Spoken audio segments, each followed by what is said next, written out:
Welcome to another installment of Podell Screencasts. Today we're going to be talking about comparative government, answering the question of who rules and the question of how.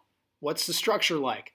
We're going to go through different kinds of government, discussing how the power is distributed within those systems, and we're going to start from the smallest or fewest number of people to the greatest number of people, and the fewest starts with 0. The first form of government that we're going to analyze here is called anarchy. What that means in an anarchist system is that there is no legitimate government governing with sovereignty over the area. Prior to the invasion of Afghanistan in 2001 by the United States and the defeat of the Taliban, a lot of Afghanistan was referred to as a brown zone, which was the politically correct way of saying at the time that there was no government really operating within those areas. Well, transitioning from no one in charge to one person in charge, the place to go would be what we call monarchy, right? Monarchy is based on the system that we call the divine right of kings, where one person is chosen to rule over the others. Now, there are two types of monarchy that we're going to examine. One is called absolute monarchy, which is what it sounds like. One person is absolutely in charge of the country, has absolute political control based on their divine mandate. And the other kind is called a constitutional monarchy, wherein their power is limited. They're largely looked at as a figurehead, somebody that doesn't really exercise political decision-making or whose political decision-making is limited. Now, when we're talking about single-person or single-party government, a growth or outgrowth of monarchy is the notion of totalitarianism, which can be defined somewhat tautologically as a governmental attempt to exert total control over the citizen's experience. It's everything. It's every facet of that person's life. Typically, even in an absolute monarchy, what you'll find is that the government defines its power by what it prohibits you to do. There are rules that you can't transgress against, whereas in a totalitarian state, it's defined by what it authorizes you to do. There's very few things that you are allowed to do, and everything else is forbidden. One form of totalitarianism that we have seen gain proliferation in the 20th century is called fascism. And what we see out of fascism as a permutation of totalitarianism is, yes, a control of the entirety of the citizen's life,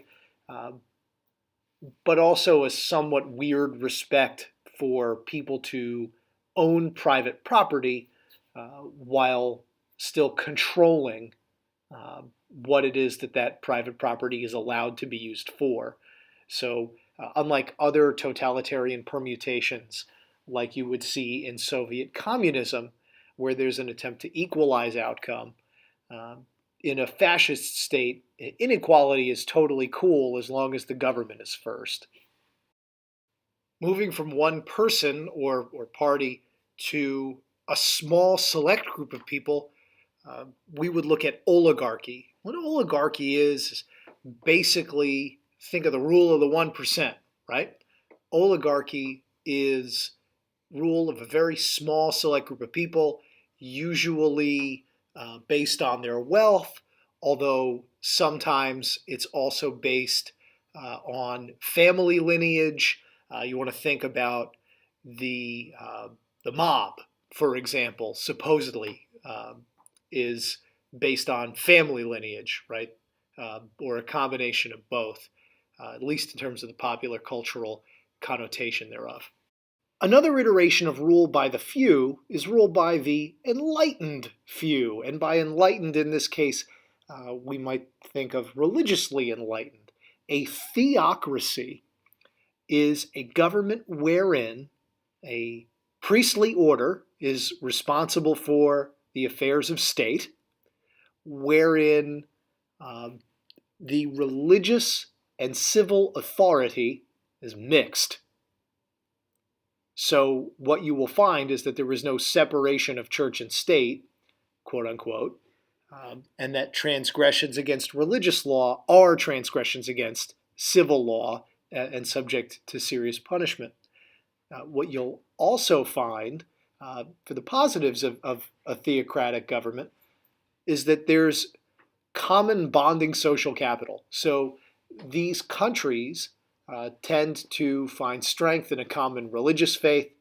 Unfortunately, it also often comes with the ostracizing of those in society who do not share those religious conclusions.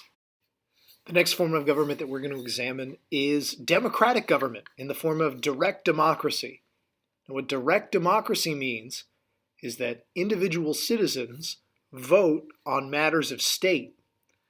So in the American system, this is similar to like a referendum, but there are countries that organize themselves around this principle, or communities that organize themselves around this principle. Every matter of public policy is open for a vote.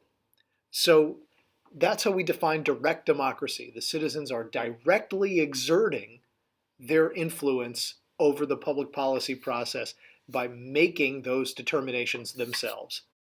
And we contrast that with a republic, where the citizens vote for someone to represent them in councils to vote in their stead. And now there are two kinds of what we would call democratic republics, or republics wherein people vote for their own leadership that we need to examine here. One is called a parliamentary system, and the other is called a presidential system. In a presidential system, one with which Americans would be more familiar, the citizens vote not only for the legislature, but they vote separately for the chief executive or president.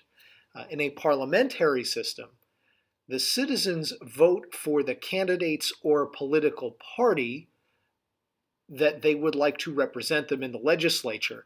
And then the legislature themselves votes for its executive, its chief executive, who we call a prime minister. Now, the benefit to this approach, the parliamentary approach, is that legislation is passed more quickly. The drawback to this approach, however, is that the legislature and the executive do not serve as a check on the ambitions of one another.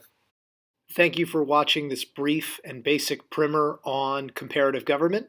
Hope you enjoyed it.